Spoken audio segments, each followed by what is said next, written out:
Lore. Ha.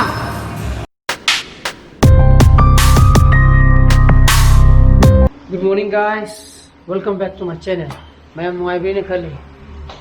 Jadi channel baze. Harap koi ba sum photo piroge. Koi ba means kino dani da koi science museum da. Kino gitu, tagel gitu. Ada sum photo piroge. Ada mai kwa tinggi mabai ka. Ada ki sebe magu tu su piroge ba koi humje. Sum jum da sum liman dana hakchal labra kino khangdra. Aduga adigi mo aina gan sangjada baga sanjede mu mai ta hai tar chapado niyamat tin ba ko pam to ma gadi na abunga kedorige matang leng lu je ba cham thagi Okay. ha san lon jaba cha yam hawi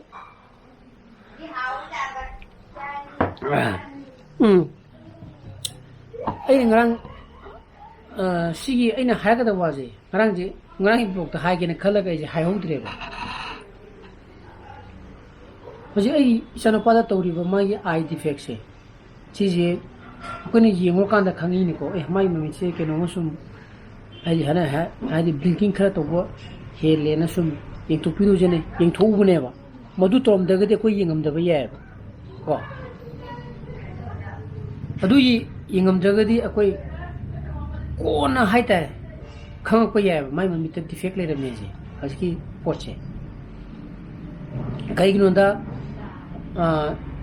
ai moi da angang ni na do na mami chui shok mi chok pa je kari no blurring chala pra khorpa madu mudi kya khang de na do ga cheno pai case ju ta tor mi je ai na ha ba do mai di mami ye che sok sar ye te ne ba soi je so ga ju oi du na ka chum ta to du mi na mana over power to give name haidi vision da aduna mitchui shokti ji khangri ne ba aduna jengam de di khamui du ne ba ko sigi defect se sai plus minus myopia de gi ama hypermetropia gi pafam duna ama leijagre na ad aina haijening di angang di haidi mitchui shokti ji moi di haiba khotpa ngamoidamni na meeting bada haji private clinic to lupa chong katani ko lori je chahum tanga samnga chiji ne ba odan si je chalaga sum ko check up umtang mai ma mission kari defect lai ti do madu katang inthopi bana khwadi gi phane na khali aduna ai di smanam tang to ni ko ngara ai ni biga digi wari sana bada ai ne bu hairam bine ba do si post ai na ma'am da share to gi ngara khalam ga hokto ki ba hai tare aduna lupa chum du di isu yam da po ni na aduna tragana ko ne range ku made yengu budi hoji mu ya dre dana mo di lupa tara khatani tike ka kak tu je hoji di covid test to go kholo ga yam to wi dana adu sugum ba ai clinic ta di covid nu ni test to da bane ko aduna ai di si to ningi ko ai di ngan na khango di phai dana teng na khang pa ga ngan na khang ba ga je adu khaki wani ko aduna hojik pung makai tasela sanupa iru ja thopirani eju thoni sakse akoi mari khak sa dro masi ayuk se aine pini sanupa ne akoi maga ko ba hiji ade inau pe hodi moi gi tha gi moi baba le gi de to adu usop chaki dro ba anong to tik ni da madan to ido nang bimadi ke do hai no pungani da ke do hai no ba Mai jagoi tamba kadai da abai na pung hum da pungani da oi la ro hai da ba Ibai ai nang ibai di dum nang ni hai na. Oden ibai de lu selamon. adu bimadu joni ga na pungani nang na ba lak ta re na do adu ra ga na Bimadi tusen malak priya hala apa hala ni itu hala ni kon tora muka ha pon tora ga hang biro ne to ha ka na 과텐 아비마 투주 홍원이데 저거 있다 버서 내지 카팅땅 또이라 하 둥둥둥 그다이나 하이 이게 그다이 와우 전동이 안 파지 저기디 그다이 저기디 마유 마스마 하피고 해 나이 마스크가 파이비로 해 우페 파레 너트라 그다이 되노 챈디 아다 투석이 되는데 챈디 우수업석이 되는 챈디 바이바이 바이바이 따라 바이바이 플라잉 키스 저분이 바이바이 거 마스크티 ngi face mask lu yo ba sasili ke mine ha ano ko dum tak tak uppa la idina uppa do nang trabado uppa do nang taban te ne injeng ni ha yo no trabunga ha ba ma ba anu uppa kam kan da injeng mo yo ge chumdra mami po ma kan da mami atong ba je na trabunga ko da na mi chen che ga de gi da mandri udu mi chen che ga ba de لا أنا أني هو كنا سنجي لوي ربا لوي دربا لا ماكستي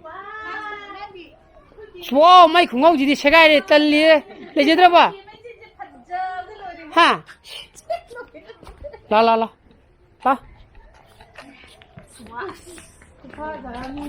في مرung itu bu mungkin kau boleh terapa ha nanti mai sih takal ledu nane sim tu cing de biuje ngairi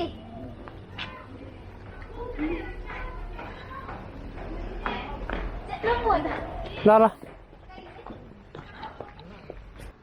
ben saposan pesaya ore ko tamu de yo punya agi to munida mana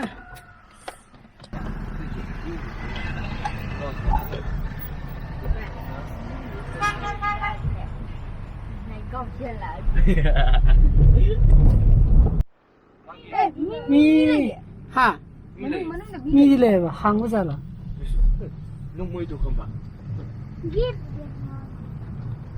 ta khai ma 150 mai nung moi tu chalo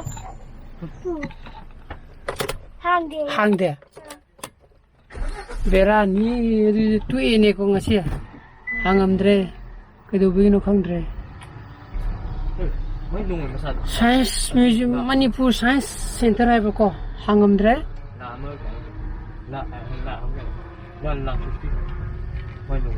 우리게 또 보니 그다 대자 시게디야 가자고 하 응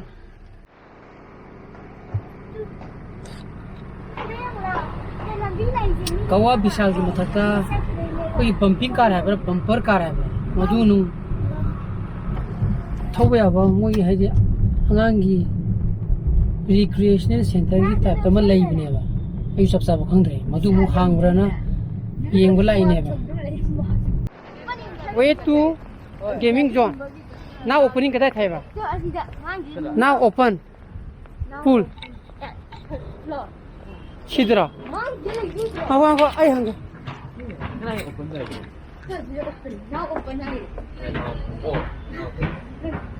그럼 자 시기 꿈에 센터지 항아 봐 아우 gaming zone गिरबा 아우 게이밍 조라 거기 범퍼 카 레이브도 그럼 내가 장비가 돼 봐. 어 손다. 빨리 땡큐. 봐. 항이 봐. 립 레이예. 마스 부까. 또 왜 또 게이밍 존. 시다. 에 하고 뭐 미리 되네. 뭐 미 엔티 또 되는 뭐 미가 잠깐 봐. 립수 lip lại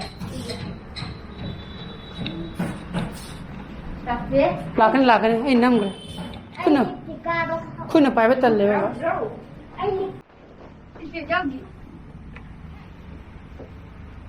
vẫn xin lip gì ai cơ piani này lip piani đắng ya चले तो third floor đó cái floor क्या हो रहा है one 거 미에 먹을래. third floor다니 자투지 그나 양 바래 거이 항아면에더라 시디 코는 자세는 하이나버네 봐 근데고 second floor third floor 아 실례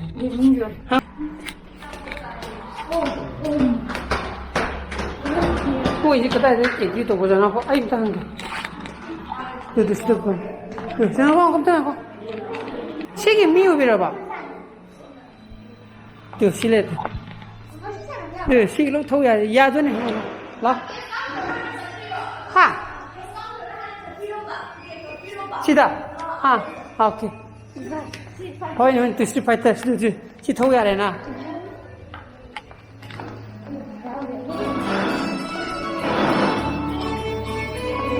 Kamu kau itu ni? Si car jam le. Ah, Jam. mini kya? Mini taru. Ah, adu car mana mini kya thua ba? Ini tu kan. Ah, adu atai di, adu happy atai di great man. Manung jang boleh je. Ngan tanya. Oh, si je, si na tiket. Jam. Sama, adu atai di di. Tapi si ke tanah ya, betul. Atai si kyo ju yaad ba? Agi kyo ju bike se. Baca ya. Oh, si na kya? Si koin jam lagi mari. Oh, koin cham lagi mari. 그 시제 뭐지 아무 토관다 루파 짬 싸만해 보고 어저기 시대 짬 시대만 많이 쟁이 루파 짬 싸만해 봐 시대는 30 minutes 쌈과 예 오보 어저거 데리기 정말래나 짱봐야 돼 거 그래서 더워 이빈가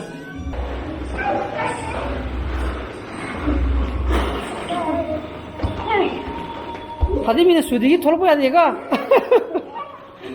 와봐야 돼 이거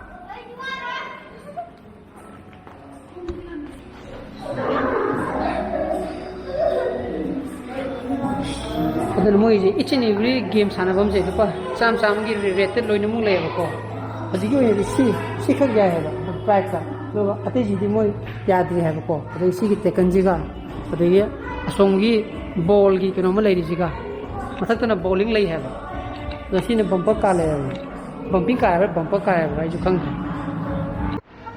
अब तमुदी चोंग ले ये सिदी चोंग थोप ngam रे सिदी गी ताई 시도래나 시도 좀 독방강 안 부리고 있다.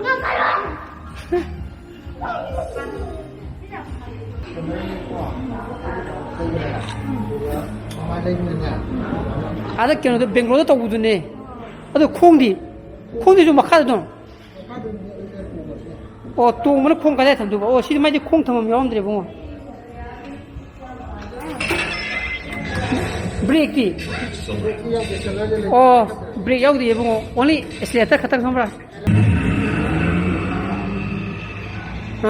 दाना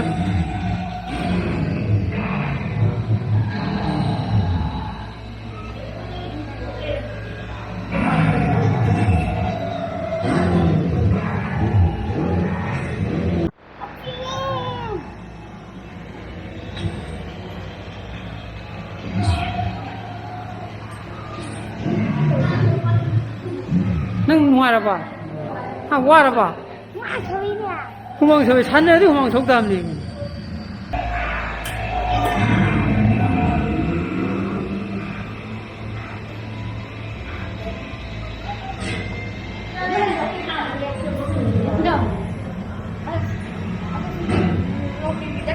파스타 하나만 더 고 파스타디 프리 도구야 해서 프리다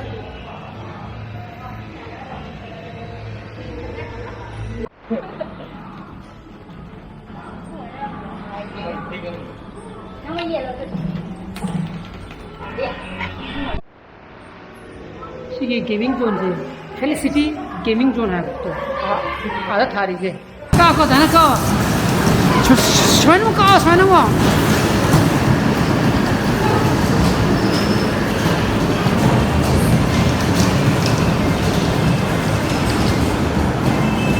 타라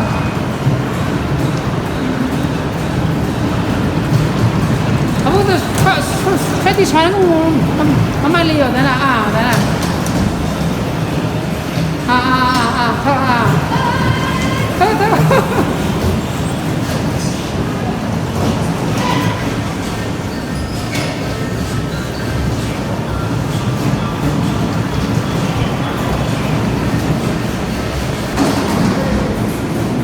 Lore.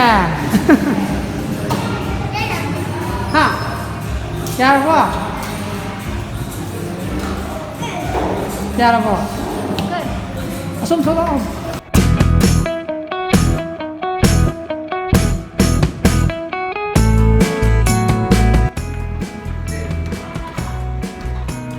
Mui nang hojiki gaming center to gaming zone to dugi mathatta laigine ba china athokpam bowling have natra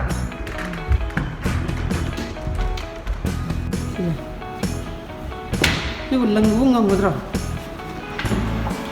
ha langbu ngamudra ba पर बोल लंग तो तुम याव याव की तरह बनी तुम हाँ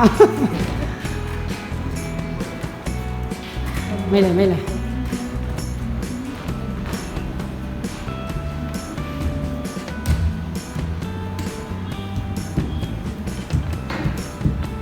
Situ langgar dia kau tu, bolta terang langgar dia ada na, kau.